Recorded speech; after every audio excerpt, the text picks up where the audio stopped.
let's let's go to our esteemed Honorable Paul Hellyer of Canada. We would give you 20 minutes, sir. Thank you very much, Mr. Chair, and thank you for giving me this opportunity to speak. And thank you, Steve, for the invitation. My name, as I said, was Paul Hellyer. I'm a former Minister of National Defence for Canada. I served in 3 governments during a total of 23.5 years as a Member of Parliament. Although as Minister of National Defence, I had sighting reports of UFOs. I was too busy to be concerned about them at the time because I was trying to unify the Army, Navy and Air Force into a single Canadian Defence Force. And that itself was a kind of battle to the finish. So this was not high on my agenda. But about 10 years ago, I started getting interested due to a young man from Ottawa sending me material on the subject. I told him I was too busy to read it, but he had confidence that someday I would. He sent me a copy of Colonel Corso's book, The Day After Roswell. It took me a while to get around to reading it, but I took it for my summer reading in 2005 and was really impressed with what was contained in it. And what I thought to myself is there are huge issues here, huge issues. And the American people and the people of the world have a right to know what's going on because they're part of it. It's not just an isolated thing. And so after confirming the contents of the book with a retired United States Air Force general, I accepted the invitation of Victor Vigiani, who's over here somewhere, and his cohort, Mike Bird, to speak to a symposium at the University of Toronto. And I said, UFOs are as real as the airplanes flying overhead. That gave me the dubious distinction of being the first person of cabinet rank in the G8 group of countries to say so unequivocally.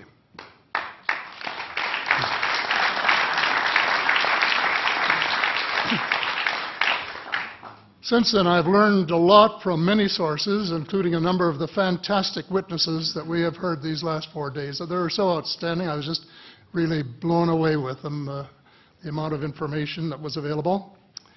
And I appreciate every single one of them. But because I'm not a ufologist, I'm a politician, there are only a few things that I want to add in that particular realm. First is that about in the 1960s sometime, there was a flotilla of UFOs headed south that crossed into NATO territory in Europe. And the Commander-in-Chief of the Supreme Allied Headquarters in Europe was naturally very shaken. Fortunately, or maybe divine providence, before the panic button was pushed, the flotilla turned around and headed back north. Obviously, they had thought maybe they were Russian and they were very concerned about it. Anyway, an investigation was launched into this whole subject, and a document was prepared which concluded that at least 4 species had been visiting Earth for thousands of years. And this is my own view at this stage as well. So, except for that, there are just a couple of things that we've talked about that I'd like to refer to. And one was that we were referring to them as they until this morning when Linda Moulton Howe, I think she was the first one, actually named 3 different species.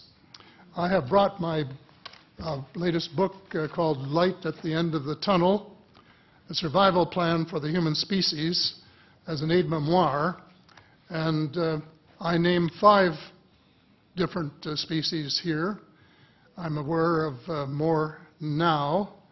As a matter of fact, I saw a document just a few days ago that mentioned 20. and I think you, Mr. Chairman, were interested in some of the places they might come from. And I have in here Zeta Reticuli, R-E-T-I-C-U-L-I, Reticuli, the Pleiades, Orion, Andromeda, and the Altair star systems. So I don't think we can any more refer to them as they, because they're not an amorphous mass. They are different species and consequently may have different agendas. I don't think we can say that they all have the same agenda any more than we could say that the United States, China, and Russia had the same agenda. Our real interests may be very similar, but as of now, our perceived interests are still quite far apart. One more observation before I begin what I want to say, and that is that we spent quite a bit of time talking about the 66-year-old cadavers. And I was glad to have Linda this morning finally say that there are live ETs on Earth at this present time, and at least 2 of them probably working with the United States government. The other species that I learned about not too long ago was called the tall whites. And this is when Paula Harris broke the story just a few years ago. And through her good offices, I had the chance to talk for about 3 hours with former Airman Charles Hall and listen to this absolutely fascinating story of how he was working with, first of all, he was scared out of his skin, but after that, when he got to know them, how he was working with, and finally they became to trust each other and have a good working relationship with the tall whites at the gunnery range at Indian Springs in Nevada. And these tall whites were living on United States Air Force property and working in cooperation with the United States Air Force and sharing technology with them. He wrote a book, incidentally, called Millennial Hospitality. There are 4 different versions, but Paula says that Millennial Hospitality number 2 is the best. I think that's the one I read, and it's a very interesting read if you want to sort of get inside the problem of what it's like to bump into these people floating across the terrain in the desert. Well, enough on that for now. My interest is in full disclosure. And my only caveat is I think probably I would say 95 to 98% full disclosure. I know of 1 or 2 things that I'm not sure should be in the public domain, at least yet. They will be someday, I'm sure, but not maybe immediately. But just as children survive the idea of the Tooth Fairy and Santa Claus when they become adult, I think that tax-paying citizens are quite capable of accepting the new and broader reality that we live in a cosmos teeming with life of various sorts. The fact that some other civilizations are more advanced than we are may be humbling, but that could be a necessary step in our survival.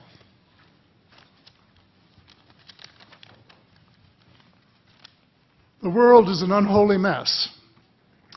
We have at best until the end of this decade. In my book, I said we have 10 years to stop global warming if we don't want it to be beyond the point of no return. 2 years has gone past since it was written, so I say we have until the end of the decade to arrest global warming. Yet our leaders don't even talk about it very much except in a superficial way. They appear to be more interested in starting wars to control more oil and, in effect, prolong the gravity of the threat. Of course, even if they took the problem seriously, they wouldn't have the finances to finance the transition from oil to the clean economy, to clean energy, because we have an infinitely silly banking and financial system in the Western world.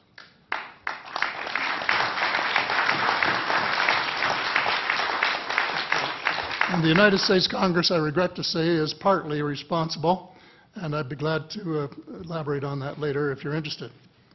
And finally, they need the technology for clean energy. And it exists, and it's being kept secret by the same vested interests who control our destiny. Who are these vested interests, and what are they up to? Well, Senator, you were talking about a military junta. In my opinion, that is true, but I have broadened and deepened the definition to cabal, and the cabal comprises members of the Three Sisters: the Council on Foreign Relations, the Bilderbergers, and the Trilateral Commission, the International Banking Cartel, the Oil Cartel, members of various intelligence organizations, and select members of the military junta, who together have become a shadow government of not only the United States, but of much of the Western world.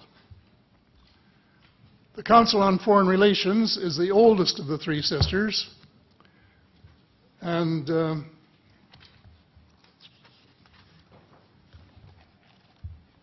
as early as October 1940, years before Germany surrendered to the Allied armies and to vaporize Hitler's vision of empire, the Council's Economic and Financial Group drafted a memorandum outlining a comprehensive policy, quote, to set forth the political, military, territorial, and economic requirements of the United States in its potential leadership of the non-German world, including the United Kingdom itself, as well as the Western Hemisphere and the Far East. The Council made absolutely no effort to disguise, where's that? Right next page, yeah. The Council made no effort to disguise the fact that the purpose of the Grand Area and later world hegemony was to support an expanding U.S. economy, to provide it with raw materials and markets for its products. This was labeled the national interest, quote unquote. It was equally clear that the national interest was the interest of the ruling elite, whose members comprised the Council. The real interests of the majority of rank-and-file Americans was never a factor in the equation. So,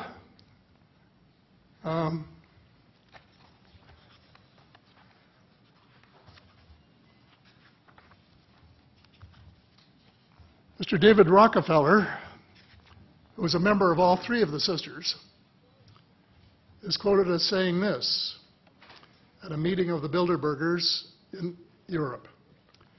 We are grateful to the Washington Post, the New York Times, Time magazine, and other great publications, whose directors have attended our meetings and respected their promises of discretion for almost 40 years. It would have been impossible for us to develop our plan for the world if we had been subjected to the lights of publicity during those years. But the world is more sophisticated and prepared to march toward a world government.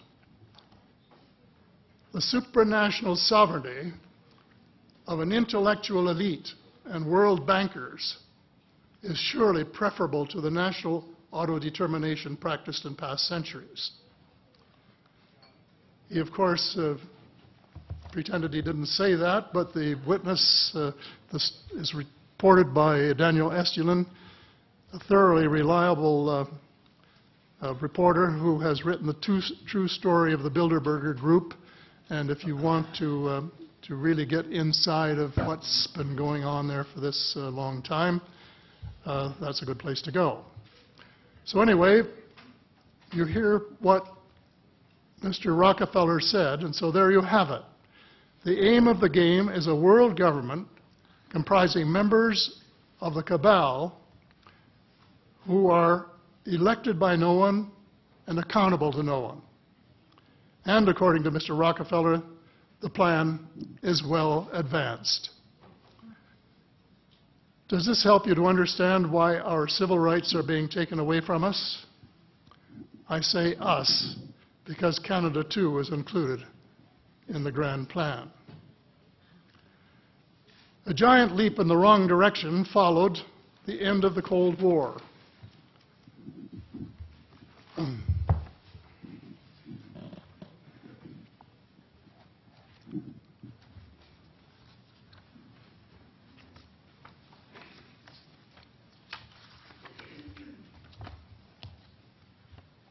No one could have been happier than I was when the Berlin Wall came down on November the 9th, 1989. The elation on our side of the curtain was near universal, and very significant on the other side as one country after another regained its freedom. Nearly everyone believed that it was the dawn of a new era of peace and prosperity for people everywhere. There was much talk of a peace dividend. The prospects were dazzling in their scope and diversity. It was a unique and God-given opportunity for a new, braver, and fairer world. We blew it. We blew the chance of a lifetime to do good things. A small group of zealots undermined our golden opportunity to pursue peace, not war, and little did we dream that they had a vastly different vision of the new world order. Their plan, which is now commonly known as the Project for a New American Century, included preventive wars in clear violation of international law, regime change wherever and whenever the U.S. desires, and if they can get away with it without excessive casualties, and the establishment of a kind of economic and cultural hegemony with America acting as constabulary, quote unquote. That was their word, globally. This was to be accomplished without authority of the United Nations and without the restraint of existing international treaties. It would involve a military buildup unprecedented in peacetime history and could trigger an arms race, which is precisely the opposite of the peace dividend that the world had rightly looked forward to. The Machiavellian scheme involved secret police, the curtailment of civil liberties in defiance of the U.S. Constitution, and a moribund economy operating way below its potential. Exactly those features for which the Soviet Union was held in contempt. The initial draft of the document was so controversial when it was leaked to the New York Times that it had to be rewritten, but it was not changed very much, just the cosmetics, enough to make it politically acceptable. So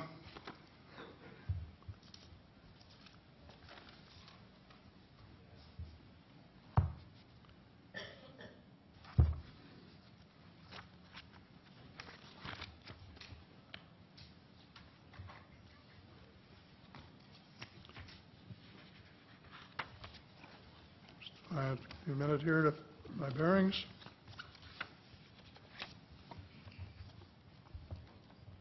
The document said this: well, it may have been easy to persuade President Bush to abandon his stated policy of not getting America more deeply involved in international affairs, but persuading the American people would be more difficult.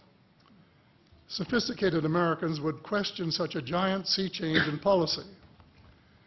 The authors of Rebuilding America's Defenses, Strategy, Forces, and Resources for a New Century recognized this difficulty from the outset because their document contained the following sentence: further, I'm quoting, further, the process of transformation, even if it brings revolutionary changes, is likely to be a long one, absent some catastrophic and catalyzing event, like a new Pearl Harbor. Well, it wasn't too long before they got their catastrophic and catalyzing event. Terrorists struck the World Trade Center in New York and the Pentagon in Washington on September the 11th, 2011. And incidentally, they have removed the sentence about Pearl Harbor in the document that you can now get if you went to the internet to find it. Almost the whole world mourned. Canada mourned. The overwhelming majority of Muslims condemned the treacherous attacks. My sympathy for the friends and families of the injured and dead was genuine and unwavering to this day. My sympathy for the U.S. government began to grow a bit thin, however, when I heard President Bush cite the reasons for the attack. And I quote, "Why do they hate us?" he asked rhetorically in an address to the Congress. "They hate what they see right here in this chamber, democratically elected government. Their leaders are self-appointed.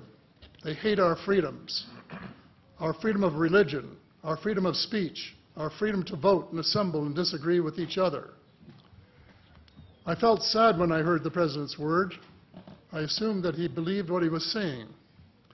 But if that were true, he was profoundly ignorant of the real thoughts and feelings of people in other parts of the world. If he wanted to hear the truth, he should have listened to Osama bin Laden, who was well informed concerning the origins of the kind of fanatical hatred of the United States which has led to such treachery. This is his version of events. Every Muslim must rise to defend his religion. The wind of faith is blowing, and the wind of change is blowing to remove evil from the peninsula of Muhammad. Peace be upon him. As to America, I say to you and its people a few words. I swear to God that America will not live in peace before peace reigns in Palestine and before all the army of infidels depart the land of Muhammad. Peace be upon him. That is clear enough. The dislike of America has nothing to do with democracy versus dictatorship, or wealth, or freedom of religion, or freedom of assembly. It is directly related to American foot-dragging and stick-handling a just settlement of the Palestinian question. Mr. Hellyer, I'd hate to interrupt. Time has expired, but I'm very happy if the panel has no objection to allow another minute or two to finish your statement. How much time do you think you need to finish it? I think probably somewhere between 1 and 5 minutes, most. I think we'll give you 2 minutes to finish your statement, as much as I'd like to grant more. Thank you. Okay. In short, American foreign policy was the root of the conflict. So here we are more than a decade later fighting another war that can't be won. There is no country on earth powerful enough to protect its citizens against fanatical hate, as we learned from the Boston Marathon. And the mere attempt to pursue the impossible pits neighbor against neighbor and the state power structure against everyone. All of the freedoms won by the millions of men and women who fought and died in World War II are being flushed unceremoniously down the drain.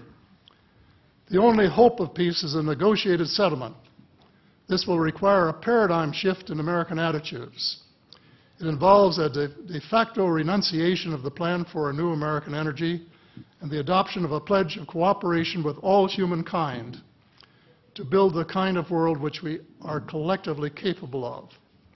Young people everywhere need to be challenged by a noble cause. They need to be involved in arresting global warming, creating a banking system that is just and sustainable, and lead the way in the transformation to the new reality that we have to live in harmony with our celestial neighbors, as well as seeking peace on earth. In a word, we have to become spiritual beings and practice the one tenet that the world's major religions have in common, and that is the Golden Rule. In this field, too, and I just want to read one paragraph at this time, if you'll allow me, Mr. Chair. Well, we will allow that, but there's only about 30 seconds, so I hope you can conclude it with that statement. Fast. Thank you. This is from the late Dr. John Mack, an American secular Jewish psychiatrist who became a world leader in interviewing abductees, or experiencers, as he called them, came to this conclusion in a startling book, Passport to the Cosmos. Quote, although the aliens are not themselves gods, their behavior is sometimes anything but godlike. Abductees consistently report that the beings seem closer to the Godhead than we are, acting as messengers, guardian spirits, or angels, intermediaries between us and the divine source. Thank you. Thank you very much.